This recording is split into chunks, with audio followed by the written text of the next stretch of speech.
नमस्कार आप सभी को। हरियाणा में जो इकोनॉमिक वीकर सेक्शन यानी कि ईडब्ल्यूएस का आरक्षण है वह केवल नाम का है। ऐसा मैं क्यों कह रही हूँ? क्योंकि इसमें केवल फॉर्म की फीस लगा लें आप या थोड़े से अंक जो अब शायद जनरल कैटेगरी से ज्यादा ही आने लगे हैं, बहुत से एग्जाम्स में हमने पीछे देखा है, उसे छोड़कर आयु सीमा में कोई भी छूट नहीं है। केवल पुलिस की भर्तियों में 5 साल की आयु में छूट दी है, लेकिन बाकी सभी भर्तियों में यह छूट नदारद है।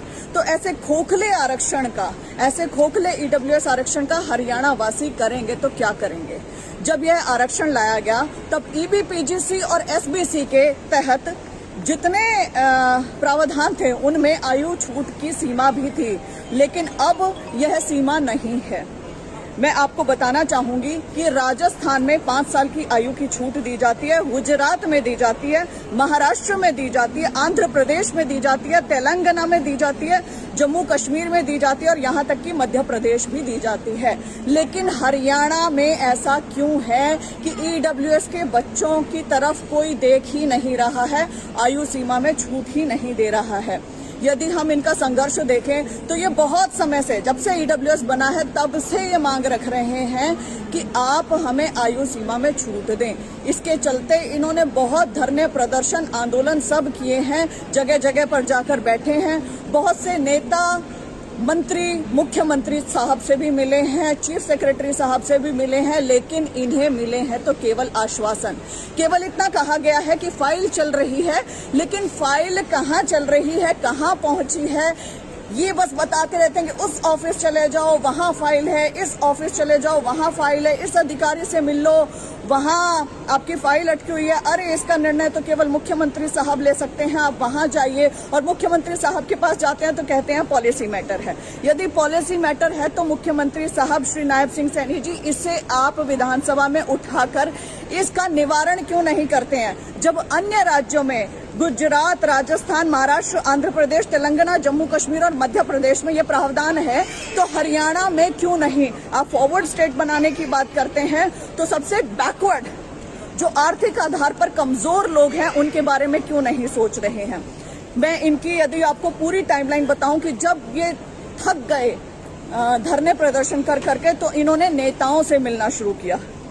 ये 28 अप्रैल 2024 को राज्यसभा सांसद कार्तिक शर्मा जी से मिले, 5 मई 2024 को दीपेंद्र हुड्डा जी से मिले, 28 नवंबर 2024 को सुबह 9 बजे chief principal secretary Rajesh Khullar ji से मिले, 28 नवंबर 2024 को ही शाम को 7 बजे मुख्यमंत्री नायब सिंह सैनी जी से मिले, 23 दिसंबर 2024 को ये फिर मुख्यमंत्री साहब से मिले और इस बार मुख्यमंत्री साहब को इन्होंने फाइल दी अपनी, जिसका सीरियल नंबर 25 था और डायरी नंबर 2372 2372 और सीएम साहब ने कहा इन्हें कि यह पॉलिसी मैटर है। सीएम साहब ये पहली मुलाकात में भी बोल सकते थे।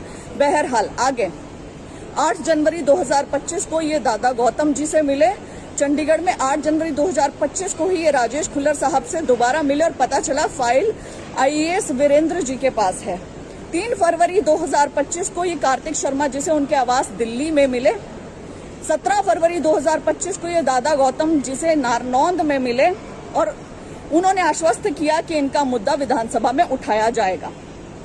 28 फरवरी को ये कांग्रेस विधायक भारत भूषण भारती जी से मिले, 1 मार्च को उचाना से बीजेपी के विधायक देवेंद्र चतुर्भुज जी से मिले, 10 मार्च को ये चंडीगढ़ में अरविंद शर्मा जी से मिलने गए, लेकिन वे विधानसभा में बिजी थे।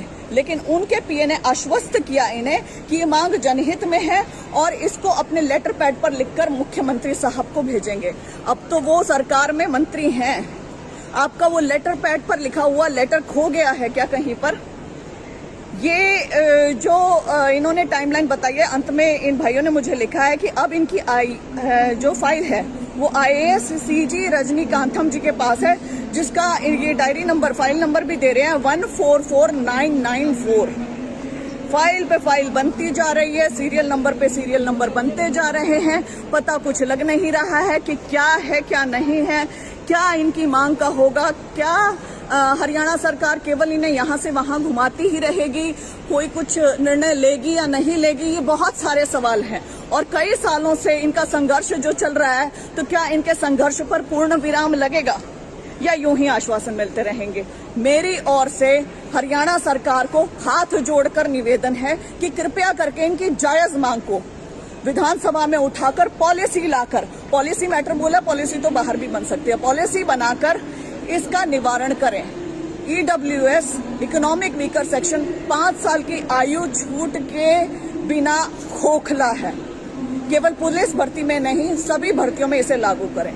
बहुत बहुत धन्यवाद।